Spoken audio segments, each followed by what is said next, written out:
Every club. Every day. The Global Sports Podcast Network. Hello and welcome to the Daily Palace podcast on the Global Sports Podcast Network. My name's Finn Bowden and tonight I am joined by Mr. Alex Waite. How you doing, Alex? Hi, Finn. Yeah, all good. Thanks, mate. All good. Just, looking forward to another Palace game this Saturday, considering now we're winning. So hopefully we can keep that momentum going against Wolves. Absolutely. And we're also joined by Wale Bakari. How you doing, Wale? Man, I'm really great, guys. Great to be on the pod tonight. You know, I was catching up with one of the, I think it was, I can't remember, but was some podcasts on YouTube, and they were talking about, it was apparently before the Aston Villa game, and there were like 5 guys, and just one of them felt Palace were going to win, and they all gave him all loads of whatever, but I'm sure it must be laughing now. But fair play to the guys. Not many Palace fans, you know, gave Palace a chance, but I'm really buzzing at the moment. Absolutely. This week seems to have been quite pivotal for Crystal Palace. Seems to be finally the turning point in what has been an underwhelming season so far, I think it's fair to say. And actually, we had a reporter in the field. We had Mr. Alex himself venture all the way up to sunny Birmingham for what was, I'm sure, was like on a tropical night on Wednesday to just for us, wasn't it? Just for the Daily Palace team to cover the match. What are your thoughts, Alex? I mean, obviously, Palace are through to the next round of the EFL Cup. Is it the EFL Cup or the Carabao Cup? I can never remember. Is it still the Carabao or? I call it the EFL Cup, but I think I'm just old. So I think it is the Carabao Cup, but yeah, EFL Cup, I can't even remember. What was it before the Carabao Cup? Was it like the Carling Cup or something like that? Or? Yeah, Carling Cup. And then it was something else before that, like it was like the Bovril Cup or something. Like the Fredo Cup or? Fredo Cup, yeah. Back when Fredos were 5p. Tell us what your thoughts on the game. Mate, it was, we decided to go up last minute, so it was a Tuesday night decision, and there was a bit of sense of nervousness driving up because obviously you go all that way and you want to see at least a draw out of it, like a good performance, and you wanted something, but just from the off we were great. We obviously got that early goal as a header, which is like very unusual. I think the away crowd was pretty stunned at that. But from there it was great, really. Like, you know, we had momentum as they went off injured and Villa clawed back into it a bit. I mean, I think the main kind of talking point of the night from a player perspective is Daichi Kamada. The old saying of game of two halves comes to mind. He looked, as soon as he came on, there were some groans amongst the fans and a bit of choice words thrown at him, especially when he gave the ball away and Villa went and scored. It's just that stage for him at the moment where it's just like, if he does something wrong, he's going to get hammered for it. But I tell you what, just seeing that goal live, it puts hairs on the back of my neck. It's like a classic, shut up, like, this is who I am a good player kind of thing for the team and for the fans as well. And the celebrations, he ran over, knee slide in front of the fans, and like the players just obviously absolutely love him and were chuffed for him. Mateta, he tried to walk away, Mateta grabbed him and threw him back in front of the fans and said, go on, that's your moment, mate, go and celebrate. And he was getting a lot of love from the fans after that. I think another sort of key moment was just seeing that game out, because Villa are just stacked with quality, man. And like John Duran, just seeing him close up, he is a big bloke, and he is fast, powerful. He's got it all. He obviously scored against us, which there are a few errors that we could pick apart. But I mean, to see that game out is very impressive. And another player I wanted to highlight was Chalobah. Just like the difference within a week of just his composure on the ball, and he did a few like sort of Cruyff turns in dodgy positions where a week ago he might have got caught out, but it's just the confidence is growing in the team to see that kind of stuff. We had a couple of casualties like Eze and Wharton, who I think are doubtful for tomorrow's game. But I just feel like Glaston's got the whole squad together at the moment. And when we were celebrating at the end, he had everyone over. We were there for a good 5 minutes, clapping the fans off, clapping the players off, and they were there. And there's this sort of real, we're in this together at the moment, and I think that's going to be absolutely massive as we try and turn around this poor start. So overall, a great night. We got back about 2 a.m. And I've only just sort of caught up on some beauty sleep, you might say. But yes, it was a great night all round, and I'm glad I made the trip up there. So thank you to Palace for giving us that memorable win. Absolutely, because as you said, it's a big commitment, especially midweek, to travel across the country, and big respect to football fans for any team really who do that, because especially as when there's no guarantee that you'll necessarily see good football or see a win. And I think, as you said, I think it's a real testament to one, Oliver Glasner's managerial prowess, that he's been able to take on the pressure and the criticism of the last few weeks, and the last couple of months even, and being able to change the mentality around that squad, and players who I think have had a very difficult start to their Palace careers, as you said, like with Trevor Chalobah and Daichi Kamada.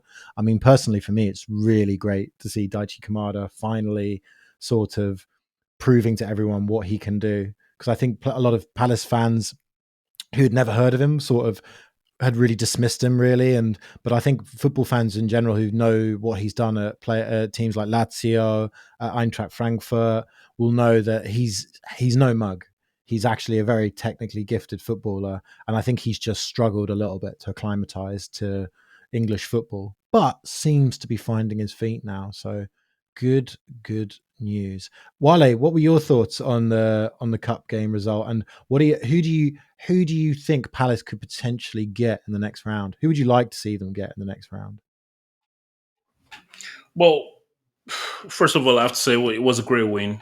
What is particularly impressive for me is the fact that I look at the possession stats from the game, and the game against Tottenham. I think it was 34% against Tottenham and 38% against Aston Villa. And, that just goes to show that, Glasner's team can find a way to get the business done, even when they don't have, the most of the ball or much of the ball, when they don't create the most chances of the two sides on the pitch. It's about, taking your chances. And we saw that against Tottenham and particularly against Aston Villa. To be honest, I wasn't very hopeful of a win against Villa, especially considering they are in a great run of form at the moment. They're top of the Champions League table after 3 games. They, I think, are 4th in the league, level on points with Arsenal. They've had some great performances. They've got, just as Alex mentioned, they've got very amazing players, especially attacking wise, and Watkins, Rogers, John Duran, Bailey, like so many, amazing talent. And especially they were playing at home. And they've been talking so much about, wanting a cup run. So I honestly thought that it was going to be one of those games where Palace would try, just as we've seen in many games this season, and maybe Villa would win. But I was mightily impressed by what I saw. Again, the players turned up. Again, they took chances. Again, there were so many positives, on the pitch. The only thing that dampened the mood, of course, was the injuries to Eze and Wharton, who, according to Glasner earlier today, might not be available until after the international break. But it's a great result. It's the fact that Palace are moving to the next round is great, and the draws were made almost immediately. I think Arsenal, that's who Palace got, and I don't know, Arsenal were great, but at the moment, I'm just really positive about anything, because it's going to be a derby game. It's another game away. Palace underdogs, and they will be, and I think it does seem like the underdog tag is favoring Palace at the moment, because look at the games that Palace have done well this season: Chelsea, United, Tottenham, Villa. So bring on Arsenal, I'm feeling at the moment. But honestly, it was a great result, and I'm particularly happy for Kamada, as you guys mentioned. Is not had a great start to the season. His ability is unquestionable. We've seen him in his previous clubs. I've seen him for the Japanese national team, but for some reason, because of the chopping and changing that we've seen a lot by Glasner due to players available and all, he hasn't been able to really stamp his authority in that team. But when he got the chance against Villa, took it well, took his goal well, had a great performance all around, and it was just a fantastic victory, especially considering that it was coming immediately after the Tottenham game, after so many games of not getting a win. I just really hope that it will continue like this into the Wolves and Fulham games in the Premier League. No, absolutely. I think you make some excellent points there. And talking of winning, we have another game coming straight up. So they're coming thick and fast. So join us in part 2, where we'll be dissecting the build up to our away game at the Molineux. So don't go away. Zencastr. Here at Global Sports Podcast Network, we spend a lot of time selecting our delivery platform. Zencastr came out the clear winner. With 4K video recording from your phone and AI editing that automatically removes all those ums and ahs, it's super easy to start a podcast that sounds great and is delivered efficiently. If you're ready to tell your story, check out the link in the show description to learn more about Zencastr. Welcome back to the Daily Palace podcast. I'm Finn Bowden and I'm joined by Alex Waite and Wale Bakare. In the first part, we were talking about Palace's cup victory against the Villains up in the Midlands. And now we look to another game. God, we seem to be spending a lot of time in that part of the world, don't we? Tomorrow, Palace are at the Molineux, or as I like to think of it, the Pyrotechnic Conference. Always got mad amounts of flames at that game. Wale, what are your thoughts? Is this going to be... First of all, do you think this is another easy opportunity for Palace to get a win? Or do you feel, for example, that maybe Wolves are quite similar to Palace in the way that their season started? What are your thoughts? Tell me. The floor is yours. Well, yeah, there's quite a number of similarities in the fact that we've always looked at both sides and felt the results haven't exactly, told the full story. Wolves have been amazing in some games. I saw their game against City, and they could easily, have gotten a result out of that game, which would have been fantastic for them. Their comeback the other day against Brighton was also great, scoring those 2 late goals. Aid Nouri by the way, is one of my favorite Wolves players. He's just one of those guys that just gets the job done. Never, almost always has a good game, even when the team isn't doing well. But to answer your question specifically, it's not going to be an easy game at the Molineux. Wolves, of course, haven't had a great start to the season. They are yet to, get a victory. They will be looking to get a victory. They are one of those teams in the league that have got, great talent on the pitch as well. Experienced players, considering the fact that they've been in the league for a number of years now. And then, they spent last season with the manager O'Neill, who, is quite a promising manager. So they're a great side. But that being said, Palace will be looking at that game and will be saying to themselves, after what we've seen at the start of the season, dropping points, losing games that are very winnable, Brentford, West Ham, Leicester, this is one game where you don't want to drop points because, to survive in the league, apart from the top 6 sides, you really want to get the results against, those teams that are in and around you. And Wolves seem like one of those teams, and Palace will be backing themselves to get a victory, especially after the result of the last couple of games. Maybe confidence is a bit low at Wolves, bar the fact that they were able to rally themselves back into that game against Brighton. Confidence is high at the moment for Palace. Quite sad by the injuries to Eze and Wharton. They will be missing the game against Wolves. If they were not missing, I will be a lot more confident at the moment. But despite the fact that those 2 players will be missing, I still think that it's a game that Palace will be backing themselves to get the result. And at the moment, based on what the form is, it might be just one of those games where Palace will get a victory. Absolutely.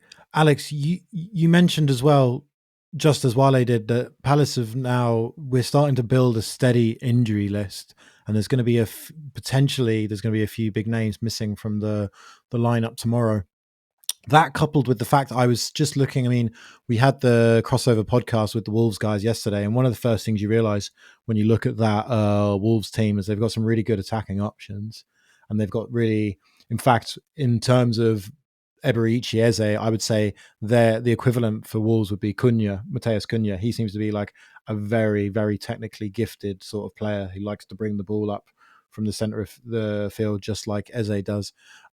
What are your thoughts? Do you feel that maybe because of injuries, it'll be too much of an expectation for us to get a victory? Would you be content with a point away from home, or do you think with the recent changes and with the recent results that it's more than feasible for Palace to go and win? What are your thoughts, Alex? Yeah, so it's a bit tricky because I feel obviously, yeah, like we've said, the injuries to Eze and Wharton are huge. They're two of our most influential players, but like on the other side of it is that we've got a back five now who have conceded once in the last two games, or actually twice in the last three games. They've been quite solid, other than a couple of errors here and there. And I think that playing 3 games within a week, I think for the defence is actually can be positive because it builds familiarity. You know, they'll have confidence of keeping a clean sheet against Tottenham. So I think in that sense, it will be a positive. But then as you get further up the pitch, our options become less. And I must say, by the end of the game on Wednesday, Mateta was flagging is putting it nicely. He was like on his knees, man. Trying to do the press he was finding it tough. And I think when you play him and Nketiah, which probably looks likely on Saturday, you don't really have another option from the bench, which is a concern, like especially in the central striker position. So that's where my sort of concern is. And also, if we pick up another injury to Nketiah or Mateta, our options become very, very thin. But I think that, yeah, with our momentum, I think we'll, a point would be good at this stage. Like we just have to take what we can get to try and pull away from the bottom 3. And I think Wolves as well they're similar to us. They haven't performed badly. They've had a few high scoring results, but they almost held Man City. Great comeback, like Wale said, against Brighton.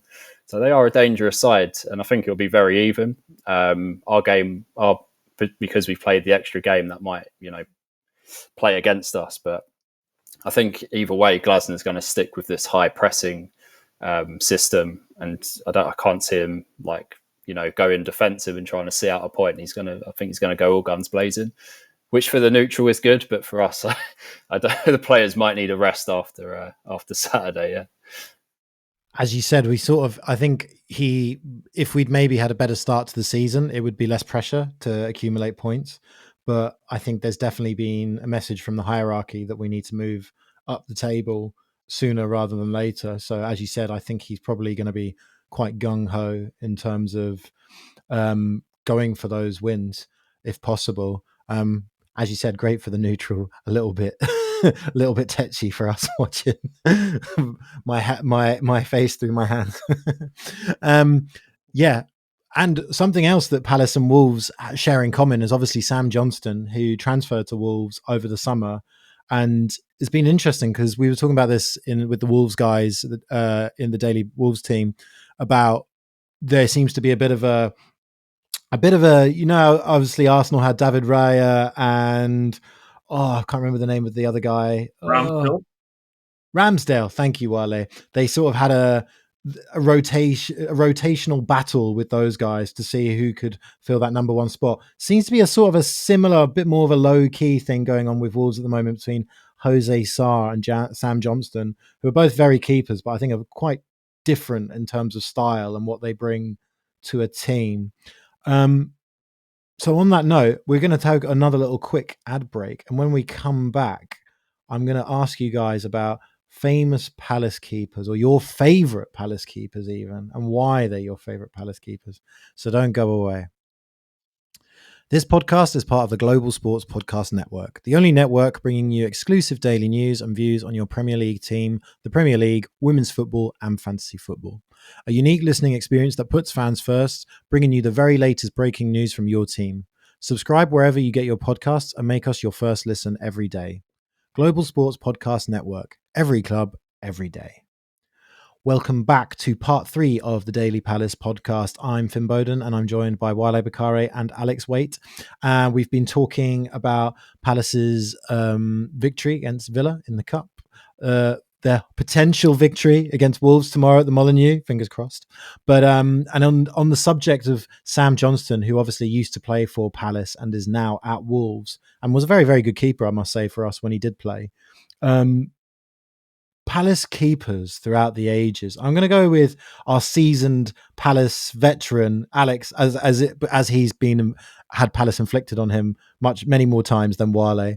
Who are your standout Palace keepers from over the years? I have a feeling there's definitely one name I feel that will get mentioned, but go ahead. Yeah, so I've not shied away from this fact in previous pods that I love Julian Speroni. As far as just men in general, not just footballers, just as a man, he's a great bloke. Just you'd love to have him if you're playing any sport or like in any job. You'd like to have someone like him on your side. Just loyal, dependable, just a solid bloke, really. Like, yeah, what a great guy. And he made over 400 appearances for us. Only second to Wilf in the entire Palace history, which is great. And yeah, I think a game that sums him up really was the Brighton playoff final at the Amex, where we were 1-0 up.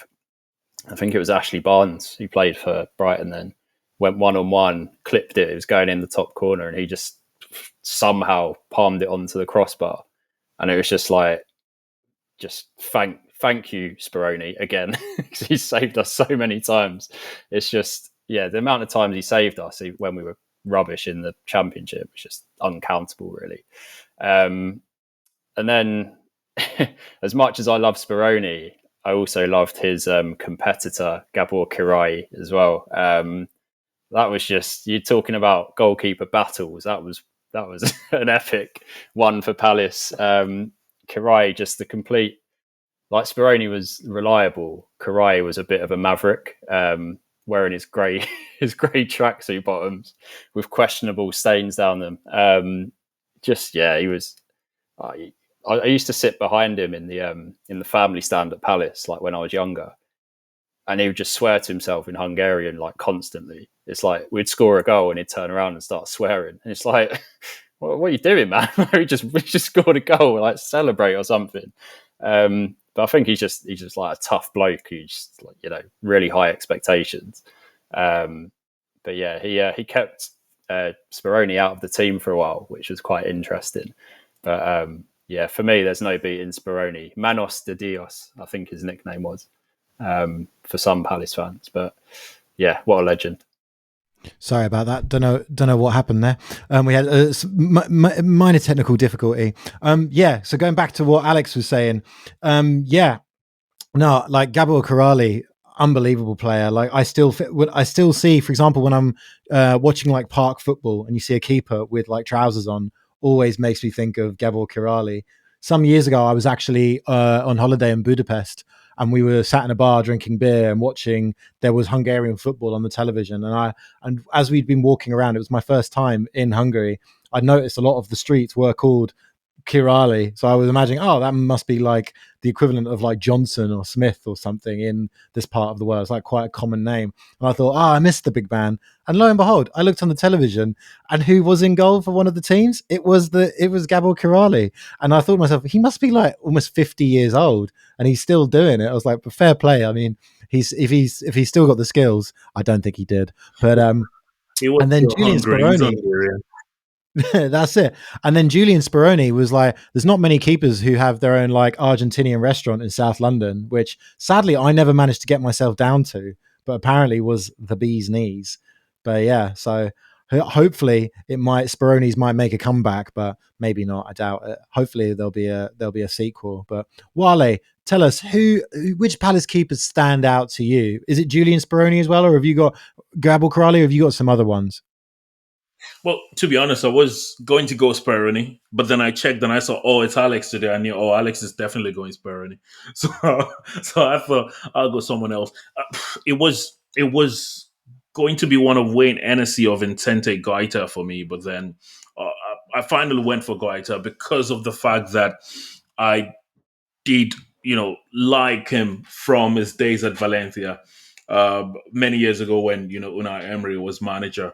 And when he came to Palace, relegated Hennessy to the bench, made a lot of appearances for Palace. I think he had about 149 odd appearances. Not a lot of clean sheets, of course, for a goalkeeper in a Palace team wasn't a lot. But I'm not sure there's many that's had that much Premier League appearances. Of course, Speroni had a lot of appearances. It was at the time when Palace were in the Championship, but for many years under Roy, it was almost always Roy Hodgson anyway. But for many years, Vincente Guaita was between the sticks, and he did have some interesting games. I saw a lot of him at Valencia. He was at Getafe for a while. I think he didn't have a great finish to his Palace career, though. I think he did fall out with the club after he was